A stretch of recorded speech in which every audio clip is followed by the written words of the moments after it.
This is the second part of the tutorial about implementing a purely functional language in Scala.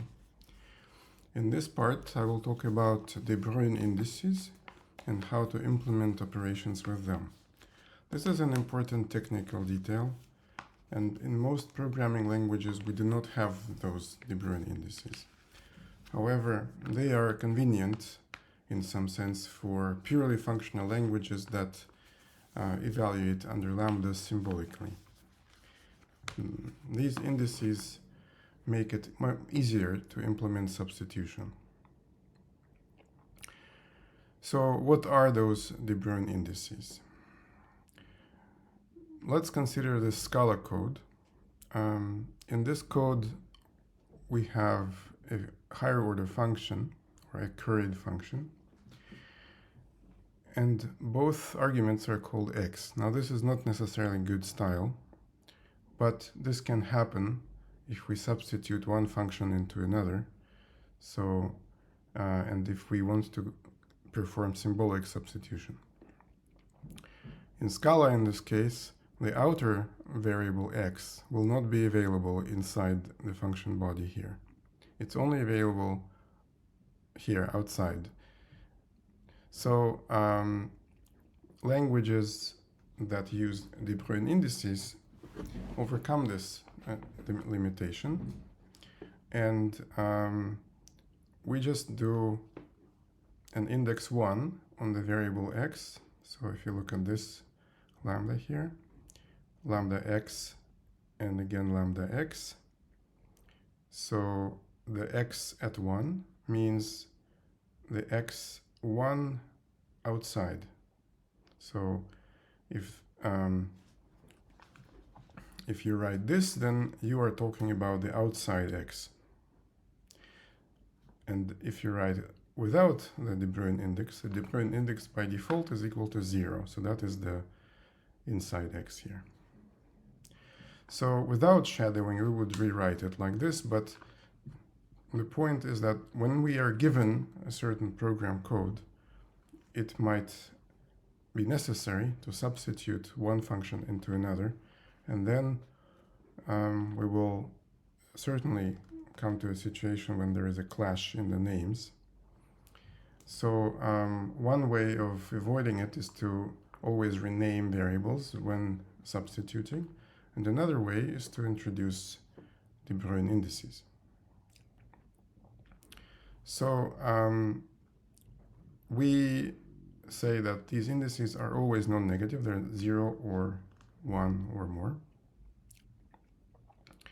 And as I said, a specific name is always attached to an index. So this is a very specific kind of trick that allows us to access arbitrary names outside, even if the lambda is deeply nested like this. With the de Bruijn index, it becomes unambiguous. So for example, here we have an index 1 on x, so we go towards the outside. There's this x, so that's number 0. Then there's t, that's nothing, it's a different name. And then there's again x, so that's number 1. So this is the x that is being referenced in this at this place. The presence of another lambda here with t does not change this counting. So we can have, in this way, different names, and the indices are still unambiguous. Now, at top level, we cannot use an index that is greater than the number of nested variables. So for example, here, this cannot be a top-level definition because there is no x at 1 anywhere. And this is also not valid because there is no x at 2. There's x at 0, x at 1, but not x at 2. So these are just as invalid as if you were writing 123 plus x, but you haven't defined x. At top level, you cannot write this unless you are somewhere inside an expression and x is defined. So let me introduce some terminology which is common when talking about programming languages. the variable x in the expression 123 plus x is not defined in that expression. And that is called a free variable. Now, the free is a technical term. It is a variable that is not defined in that expression. It must be defined outside in order for this to make sense. And so x at 1 is free in this expression because it's not defined in it. So this expression is valid in some inside scope where that variable is defined. This expression would not be valid at top level. You could not evaluate it. It's not. It would give an error that a variable is undefined. And obviously, if we are working with these lambda expressions, the body of a lambda expression must be an expression where the argument is free. So here, for example, x is free in this expression, but we are inside a lambda where x is bound, and so that is then valid. When we apply a lambda to an argument, then this x needs to be substituted. And when it is substituted, it might be replaced by something that doesn't contain x. And so then, let's say if we evaluate this x, then this x at 1 needs to be replaced by x, because we have decreased the number of lambdas in this expression. So when we apply this function to something, and that will happen in some inside scope somewhere, doesn't matter where, we would need to decrease this index. And in this way, we will make sure that nothing clashes. So whatever we substitute x with, this x at 1 will not be a problem. So actually, what we can substitute x with could also contain x at 1. We don't know that, and that's okay. As long as we do the correct calculation with the indices, everything will be correct. So here's an example. Suppose we have a lambda, which is like this. So here's a lambda missing. Let me put it back in here.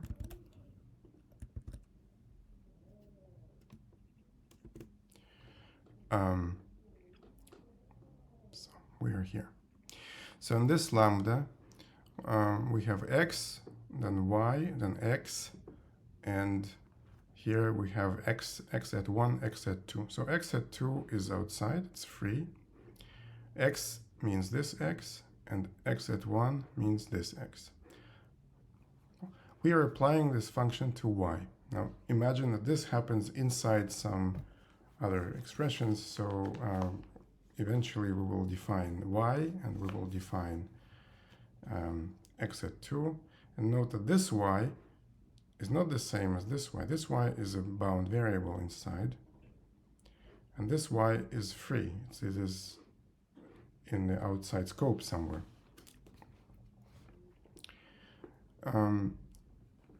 Now we are going to substitute y in here, but so we cannot substitute just y instead of x, right? Because then it could have a clash. And so what we need to do is we need to look at the outer x. So outer x is this one. It is the x at 1. And so we need to substitute y instead of x at 1 into this expression. The x and x at 2 need to be unchanged, because x is this one. X at 2 actually needs to become x at 1, because this will disappear. This lambda will disappear when we apply. And y, the y that we substitute in here instead of this x, we will put it in here instead of x at 1. But that would be a mistake if we just put y in here, because y is bound. So what we need to do is we need to put y at 1 in this place. So these are the steps to evaluate. So the result will be that we still have this lambda, we still have this lambda, we still have this x, which refers to this one. Then instead of this y, we're putting it into here. It becomes y at 1, because we already have a y in here. So we need to reference the y that is defined outside. And that is y at 1. Now this x at 2 needs to become x at 1. Because now we have one fewer lambdas. Again, I have forgotten lambda here.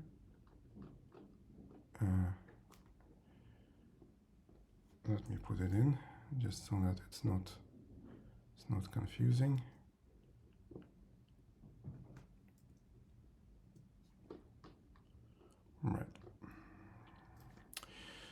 Right. So so this is the substitution that needs to be done. So we see that in some cases we need to shift the index by 1 upwards, and in other cases downwards. So we shift upwards, like with this y, when we go inside lambda, which also has y bound, then we have to shift upwards. So when we substitute, we shift upwards all the variables that we pass through lambdas with. So if we had here lambda y and lambda z and lambda x and so on, we need to shift. In this expression, we need to shift those variables if they're free in it. At the same time, we need to shift this one down because we are removing one lambda x. So this motivates us, first of all, to implement a shift operation. So this is a shift operation that will be generally used when we substitute variables into expressions, or expressions into expressions, or when we apply functions to arguments. So this shift operation is defined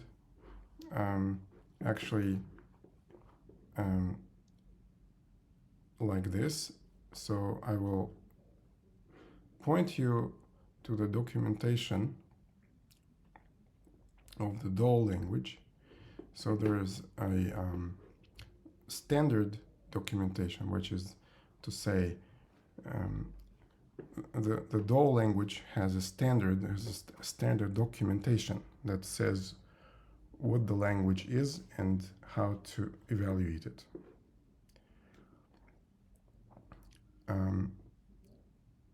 Let me show you where that is, if I can find it quickly. Yes, so the shift is this function, which is defined in the Dhall documentation. I'm going just to do the same, how it's defined. Now, in this documentation, shift is defined in a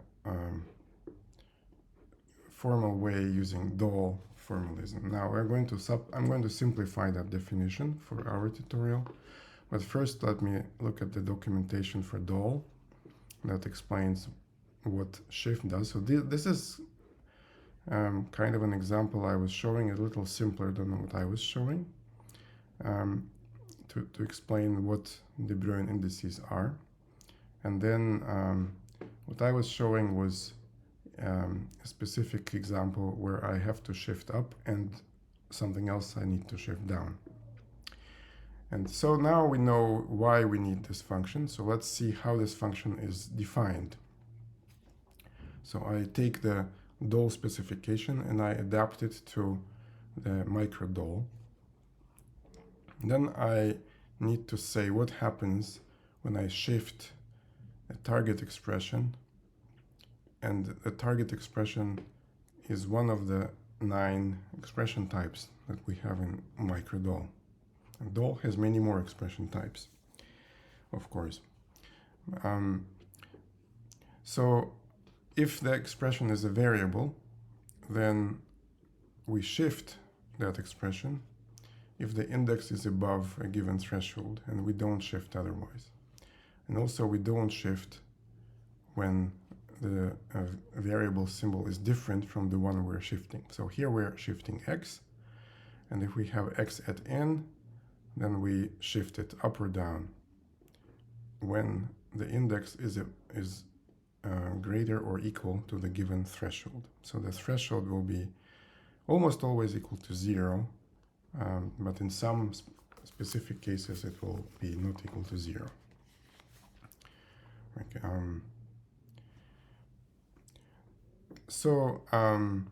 all the other expressions that are not functions, not lambdas, and not let expressions, they will do nothing with the expression except shift all the sub-expressions. So for example, if I have a plus b, which is a binary operation, then it remains a binary operation under shift, but I shift a and I shift b in the same way.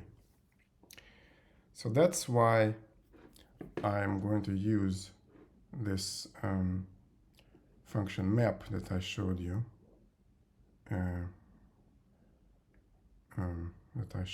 here, right? So this function map is going to, let me delete this actually, for it's confusing. So this function is useful because it leaves each expression unchanged. Binary op becomes binary op, applied becomes applied, and so on. But it transforms all the expression arguments, which are the sub-expressions.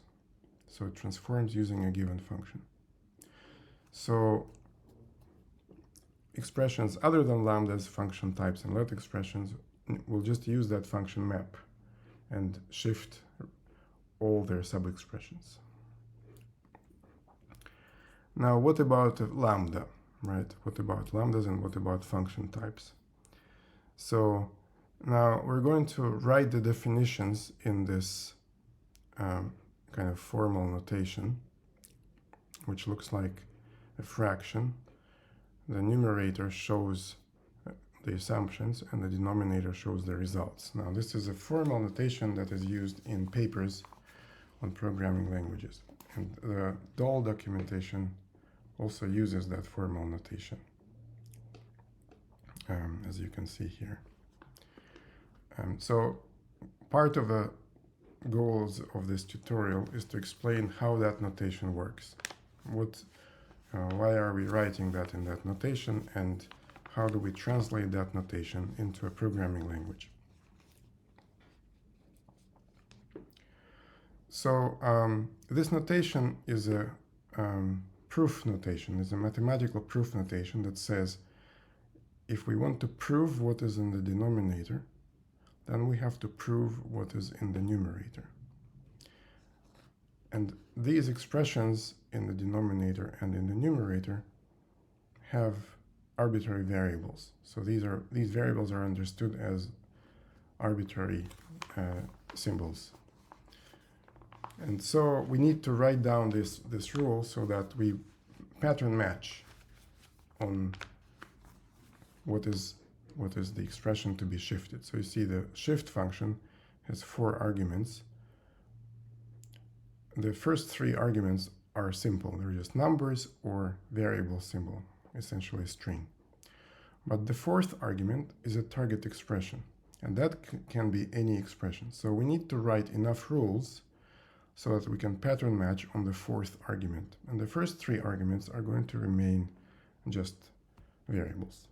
And that's why we're writing these rules like that.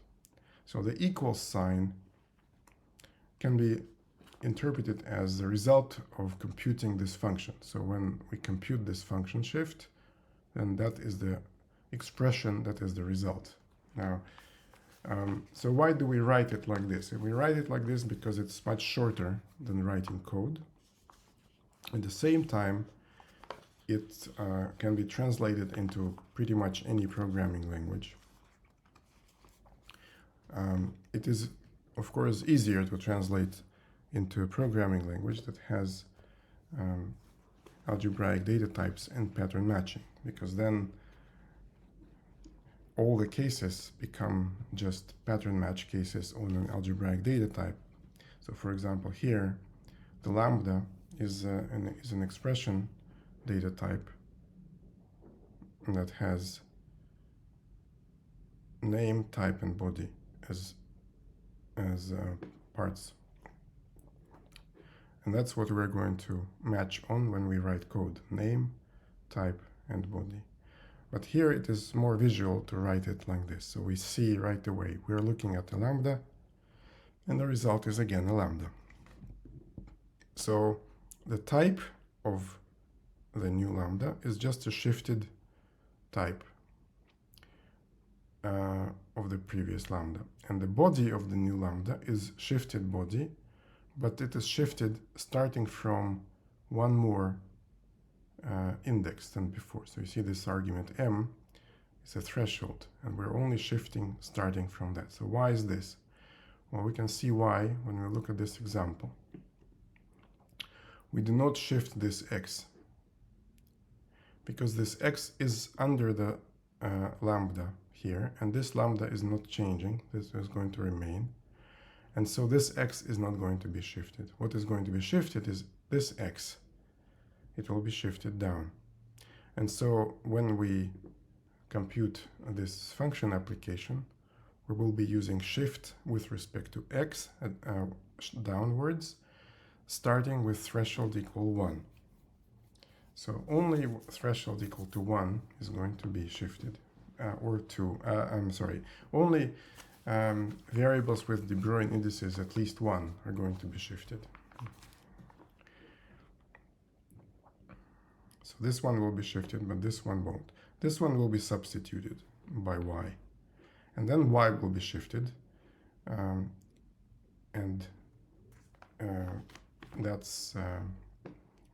that's an upward shift. So for this reason, you see, we need, when we shift the body, we need to shift one higher by the threshold that is one higher than the threshold that we're shifting the types. Now the types, why are we shifting the types through the same threshold? It's because the types cannot use this x. So this is an important property of a language, which we ordinarily don't think about in programming languages. But when you talk about this very abstract structure, you have to take into account that here a1 can be any expression, including expressions that depend on x, for example. And however, the rule of the language is that the type cannot depend on the variable that you're annotating with that type. The type can contain x, and if so, this is some outside x, which is not this x. And so that's why, when we're shifting the type, we are not incrementing the threshold. But when we're shifting the body can use this x, and so the body must be shifted with a higher threshold. Now, if this is a different variable, then we don't do anything. We just shift all its sub-expressions. And we do the same with function types as we do with lambdas. A let expression is similar. As you see, let x equals a in b. It needs to raise the shifting threshold when shifting b with respect to x, but not when shifting a, because a cannot use x in this definition. Now, again, why not? Because in this language, we cannot have recursion in the definition. So when you say let x equals x, you cannot use that x. So that if you wrote let x equals x, then that would mean you're using some other x outside. You wouldn't do that. That would give you nothing, so that wouldn't be written. But for example, let x equals x plus 1, then that means you're just taking outside x and incrementing it. The language does not allow recursion. So when you think about this expression, then A cannot use this x. Because of this, that's how we shift the let expression. We shift A0 with the same threshold, but we shift the body B with an increased threshold. And all other expressions just shift their sub-expressions. And we, as I said, we're going to use this map-like function to make the code shorter. So let me write down also in the more mathematical font and notation. And it's just a little easier to read, but it's exactly the same set of rules. So this is how we can specify the meaning of this function. Rather than write code in a specific language, we just write some kind of more abstract, more symbolic notation, which is easier to read, but it can be translated into a programming language. And here's what we can write. So we write this shift, which is the match on the target expression. If it's a variable, then we shift only when the index is greater than the threshold or equal. Lambdas we shift according to how we just described. And for all we shift how we described, and let we shift how we described.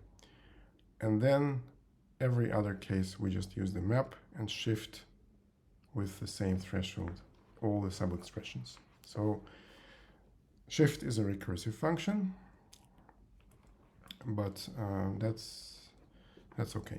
That's we'll have to do it this way. So let's now test this. So here are some expressions, and just to make sure we know what we are writing, what we're testing, I'm going to print them and make sure that this is the expression we're testing. So now this expression, if you shift x by 1, you must get x at 1. If you shift x by -1, that doesn't change, but that changes x at 1 into x. Then you just have some other test cases like f1. If you shift f1 with respect to n, it doesn't change because n is bound, so there's nothing to shift here. Because you actually only shift free variables. You cannot shift bound variables. They're bound. So shifting f1 always gives f1, but f2 has a free variable, which is p. So you can shift p in f2, and then you get a new expression with a shifted p. So this is how we test, and when all the tests pass, I print this string, test passed for shift. Now, the next step is to implement substitution. So substitution is a basic operation that takes a variable, possibly with a Bruijn index, and substitutes that variable by a given expression in a body expression, where body should contain this v as free. So for example, if x is substituted into this expression, there is no free variable x in it, so that remains unchanged. The variable x here is not free, it is bound in this lambda. But here, in this lambda, the bound variable is y, and x here is free. So then we can substitute x in here and get 123. So in this way, we show we want to substitute. And so if you substitute, for example, here, y into x, and y here is free, but x is not free. So when you substitute, you cannot use this x. This x that you're substituting here is outside, defined somewhere outside.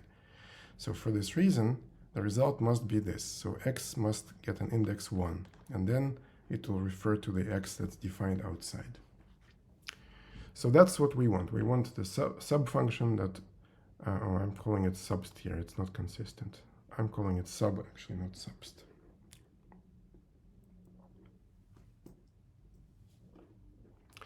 Right. So the definition of the sub function by diagrams looks like this. So if we have an expression which is the variable x at index n, and we substitute exactly the same x at n, then that's what we substitute. In all other cases, nothing changes. So that's the core substitution. And everything else what we do here, we're going to make sure that the core substitution works on the right variable. So for example, if we are trying to substitute x at index n in a lambda that also binds x, then, well, with the type, we are substituting, of course, as we must, but we also must shift x in this expression, in the expression that we were substituting with, because if that expression uses x, then we're going to be inside the lambda, and that x must have an increased index in order to point to the right x, because we're going to be inside the lambda that binds x after the substitution. So we have to increment the index of all x's inside E0, and that will give us E1. Then we want to take the body and we want to substitute x at n plus 1 in that body. Because in that body, actually, if there is any x at n, that is not the one we're substituting. The one we're substituting is going to be x at n plus 1, because we are under x. So that's why we're running a substitution in the body, B0. We substitute this shifted expression, and we use x at n plus 1 when we substitute.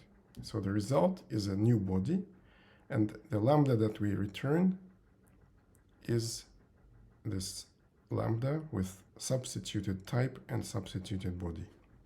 So this is how it works with pretty much every lambda expression. We have to shift up, and we also need to substitute a different variable. So these are the rules. They're written out. For example, if we are substituting a variable x, but the lambda has a different variable, then we just need to shift the y in the expression we're substituting to avoid clash. But we are substituting the same x at n, so we don't change the index that we're substituting, because we're substituting x, and x's here are the same as outside. Here the x's inside B are not the same as outside, because we are under lambda. So we need to shift that. Here we did not shift. And so this is how it works. So this, for the same rule is for lambda, and the same rule is for let. Very similar shape, because actually these are very similar constructions. Constructions that bind a variable where what we bind cannot depend on that variable. So this type also cannot depend on that variable, but the target can depend on that variable.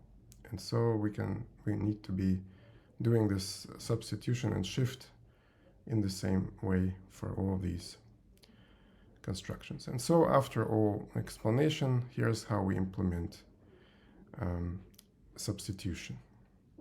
So this is a helper function that substitutes according to this this logic. So either x plus 1 or x is substituted. if the name is the same, then we substitute x plus 1, otherwise n plus 1, otherwise we don't change the index.